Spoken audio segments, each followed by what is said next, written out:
Okay, so Navonod on No Limit Hold'em. Namaste. If you didn't watch the intro to this video, then you might want to go back and watch it for some context. Basically, though, this is a session that I played, and I think I might have had, I've got reason to suspect that I was tilted, playing like a moron, and I want to find out. I didn't think I was in game, but I felt like some of my tilt tracers were starting to show up. I was tired and had been losing and was not in the best mental state. It was very late or early. It was about 4:30 a.m. my time when I started the session up. So let's just start right here. I'm just going to analyze these spots and just kind of see what's what. I'm going to turn that down. Hold on. I'll pause YouTube. Yeah, we don't need sounds that loud. So yeah, we call. I think that's pretty standard. And we actually flop a boat. So what happened? Oh, sorry guys. I was still messing around with some of my other games, which I was losing quite a few. Checking and calling seems good on the flop. I'm pretty happy with that decision. And it checks through, so we're gonna probably go for a bet here, and yeah, I like this. I like this. Somebody who's like got trips or is taking a pot control line, or yeah, somebody who has a pot control line is likely just to call once, and there's lots and lots of second best hands that can and will call us, although betting smaller, actually that's an interesting little spot. Okay, but I can see what I was thinking, so whether that was the best thing to do or not, because actually maybe we could bet smaller and target a potentially capped range, a bound range, and also then maybe we induce some bluffs that would raise us if we size smaller. But I don't think it's anything to call myself out on. We did have the effect of nuts anyway, so yeah, and it's hard to really give yourself too much shit for over betting with the effect of nuts. Although, yeah, like pocket pairs in the range there maybe would have, well, that's an interesting spot. Maybe we could talk about that in the discussion thread. Sorry, I know I was messing with a lot of stuff last night. I was, yeah, like look at all these. Like I was trying to play a NL5. I couldn't get any action. maybe fortunately, you know, I'd stopped 20.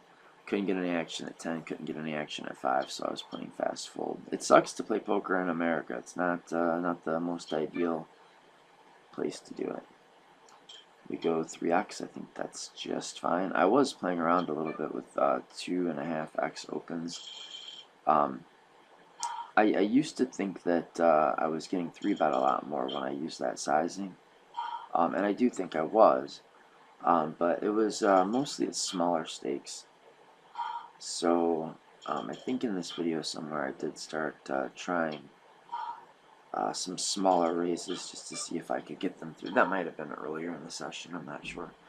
And then also I was trying to do that with like hands like ace-ace to see if I could induce some spazziness, but I don't think that it actually ended up, at least in that sample, I don't think that I did find myself getting 3-bet all that often when I was, oh, here's a spot where if I was tilting I would play. Oh, look at the discipline. I'm pretty happy to see that I threw that away. I'm sure I was trying to talk myself into 3-betting. Which can be fine against the right opponent, but when you're playing fast fold poker, and anonymous fast fold without even HUD stats, it's probably not the right idea.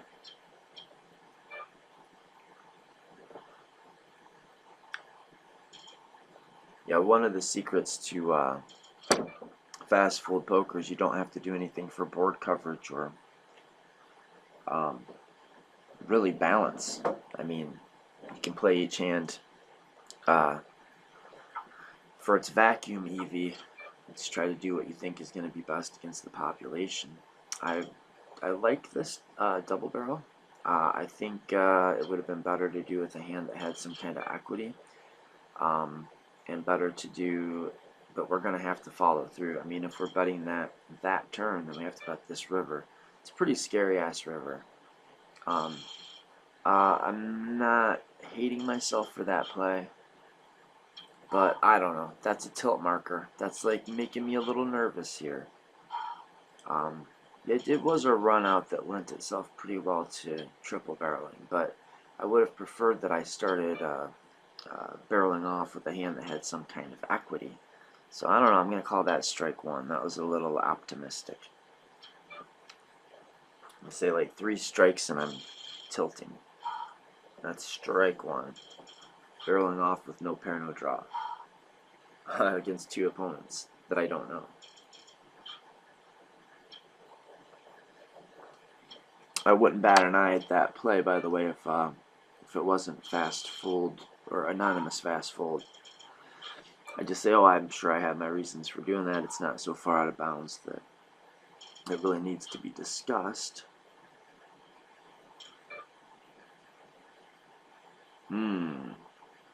It's a big raise. That's kind of a small stack. But we could get overcalls behind us.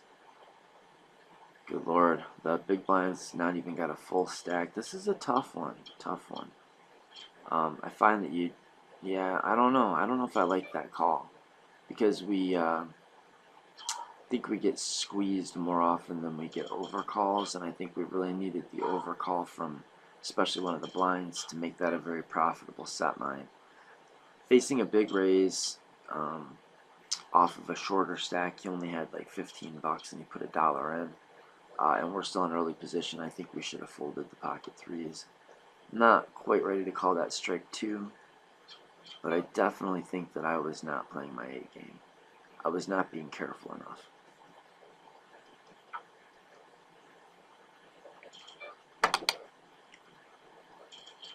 Yeah, okay.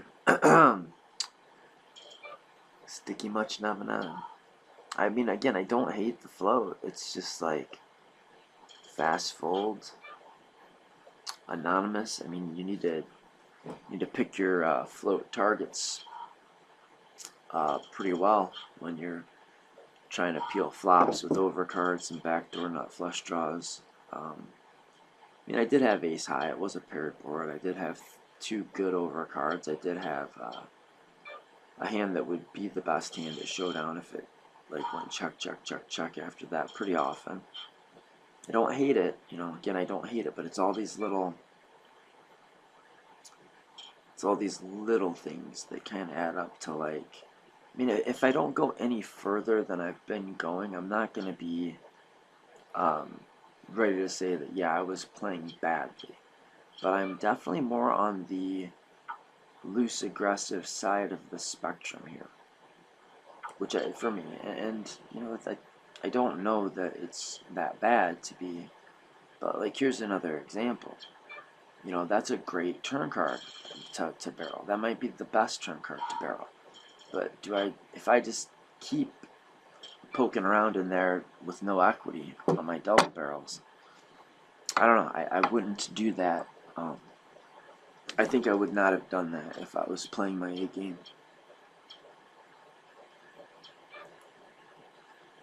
I mean, I definitely would have if I had like a gut shot or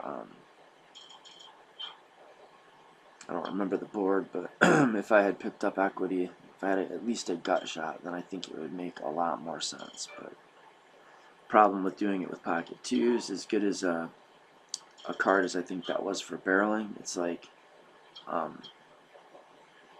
when you get called, you're dead to 2 outs.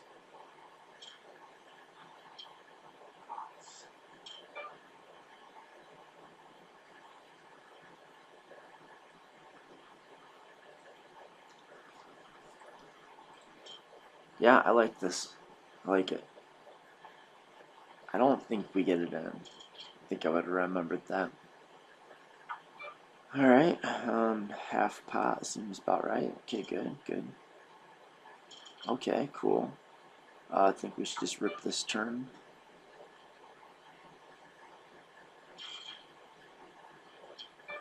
Alright, alright, well, there's a lot of my winnings right there.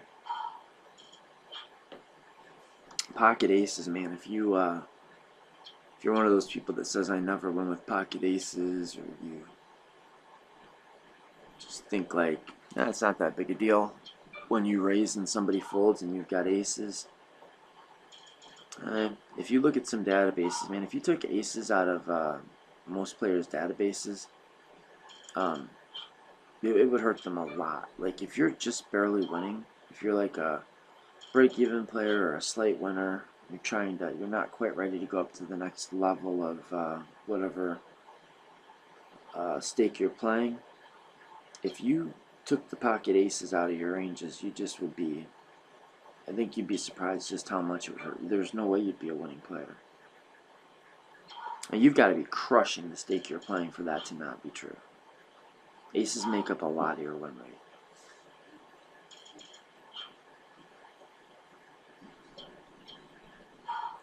Look like a couple of standard spots here. So, if you didn't see the video part 1, the intro to this was something I was going to do just for my little WhatsApp study thread group thing, and decided to put it out for the YouTube universe.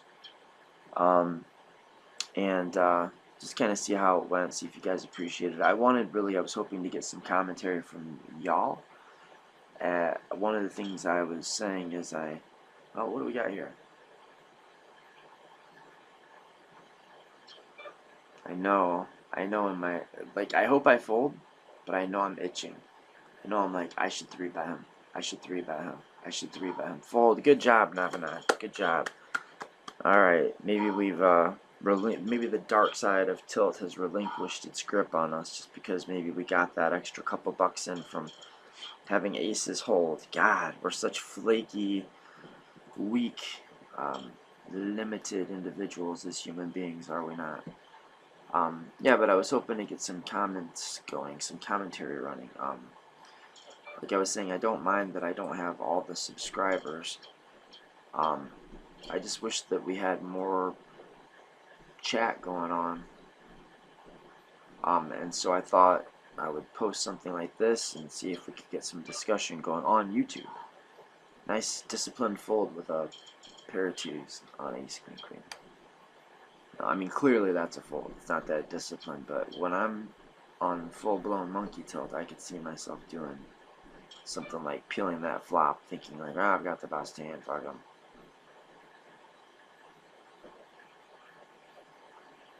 I'm itching, I'm aching to hit that 3-bet. Good job, Navonod. I would 3-bet a lot. I would 3-bet a hand like that a lot against players that I have a read that are opening the button too wide and not 4-betting often. And I thought they had a fold button and they exactly fold more often than call more often than 4-bet. Then I think 7-6 suited can make a lot of sense. I don't mind this. I mean, that was, again, a little on the loose aggro side. Let's see how I handle this.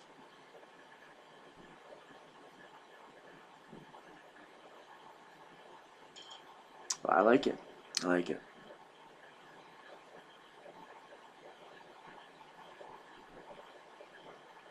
We have to bet fold, but I like not doing just like a little half pot bet. Oh wow, I don't remember this. I don't like doing the little tiny half pot bets on a turn like that because I think then when it induces raises, we're in no man's land. We don't know what to do. 670. Okay, so we went kind of bit like we sized. I think in general we should be sizing our bets smallest on the flop, bigger on the turn, and biggest on the river. Especially as we're the aggressor, putting in more. Well, doing more. I want to say this, like for every aggressive action you take. So if you're betting flop, you're betting turn, and you're betting river, if you are already fully polarized with your ranges on the flop, then you should be betting very big and doing that same bet size across all three streets. But in most situations, in like in-game, in real game situations, what you'll find is your your range is going to become more polarized as you move throughout the play from one street to the next. And that being the case, I actually do think it makes a lot of sense to bet the flop like, half pot, um, bet the turn at like 2/3 to 3/4 pot, and then bet the river at like full pot plus, with a lot of your ranges in a lot of your situations, against a lot of players. Yeah.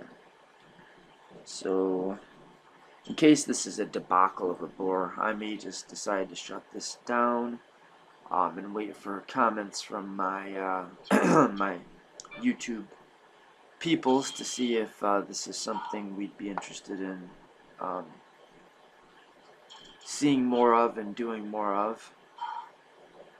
Again, I was gonna just release this to the group, and then I thought like, why not release it to the extended group?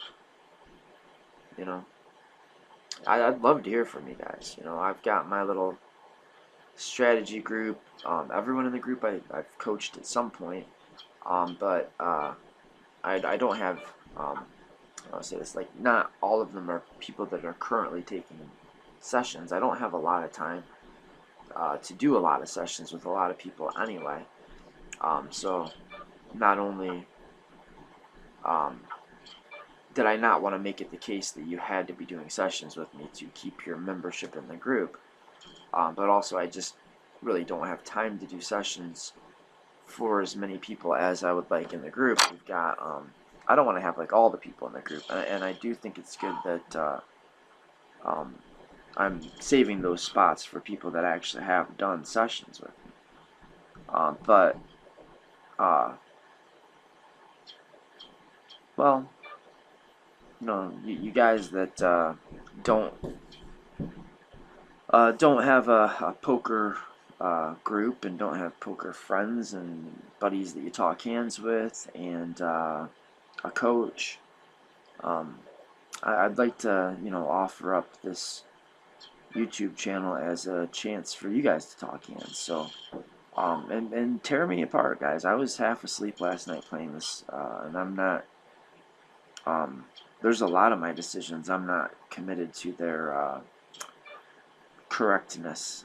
We had some standard spots that I think were pretty tough to argue, but I don't mind.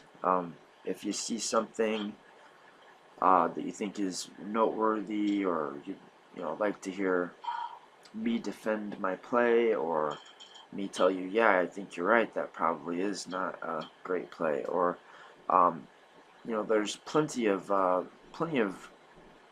fuel here to discuss some things like this call. That was pretty loose, pretty loose. What do we think about this spot? Should we be no, I think we just have to check and fold the turn. Alright, good job, Navonod. I'm not mad at you. I'm not mad at you, me. Jack 9 suited versus, what was that, cutoff open. We're in the big blind with Jack 9 suited. We've both got about, well, we've got 100 big blinds effective. Jack 9 suited, I think you could make a really good case for folding that hand. And I think it's close enough to being on the cusp where we can consider putting it into part of a balanced 3-bet strategy. We could use that as a light 3-bet. Or it's probably a call if you're sure that you're at an advantage, Like, that's how I feel about it, is if I feel like I have a post-flop edge, then I think I'd flat. And if I'm not sure, then I wouldn't.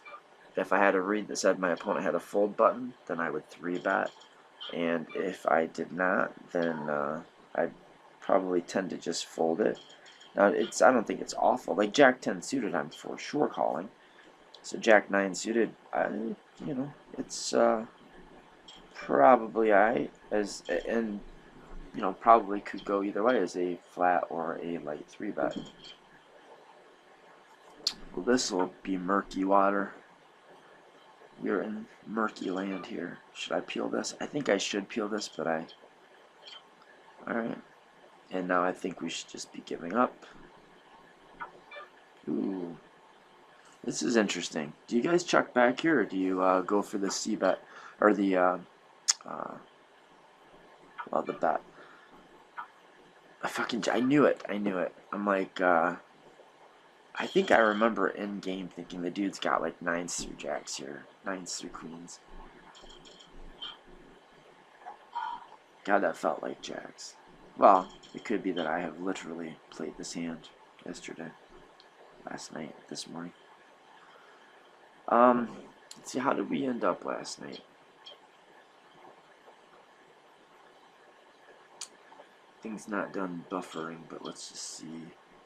So I think I'm gonna wrap this up. It looks like, first of all, it's slowing down. Do you guys open 7-6 offsuit from the button? I know a guy who does. Oh, robbed. Oh shit. Navonod. Ugh. If this was 7-6 suited, I don't know. Like, this is pretty spewy.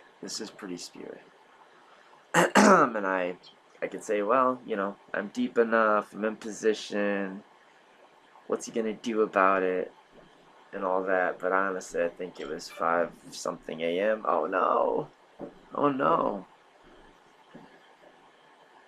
Fuck, I've got a call. Oh, look at that, and I'm against aces. Oh, I don't remember this. I know I made some money last night, so, you know, I bet you I don't get stacked here. Oh, you pussy, Navonod, you pussy. Why did I do that? Oh my god, that was bad, because I should be looking at my stack math here and realizing that I don't have to bet anywhere near that much to get it in on the turn. That was a protection betting pussy's way to play poker. I should have went a little bit bigger than half pot, and I would have easily been able to rip it on the turn. And if he's got aces, he's got 2 outs, you know? Because maybe that's what I was thinking, though. But you should at least give your opponent the illusion of fold equity. I almost bet half my stack there with 2 pair when he had like an over pair heavy range. I don't know. I think I should have bet a little smaller. If I would have went like half pot, I still could have jammed the turn easily, and I'm not in that much trouble if he's got a draw. Well, probably if he's got a draw, we're just going to get it in, and I'm going to be a pretty damn good favorite. So, yeah, I think I should have went smaller. I think I pussed out. I was like, I shouldn't even be in this hand. I just want to lock this up, or I'm going to hate myself for losing all this money. Yeah, but that's kind of what protection betting is like, you know? Like, protection bets oftentimes are just like, I don't want to lose the pot type betting. I liked the way I played that hand. The ace-queen looks just right. We're going to wrap this up, guys. Until next time, Navonod on No Limit Hold'em. Give your mother a hug and tell her you love her.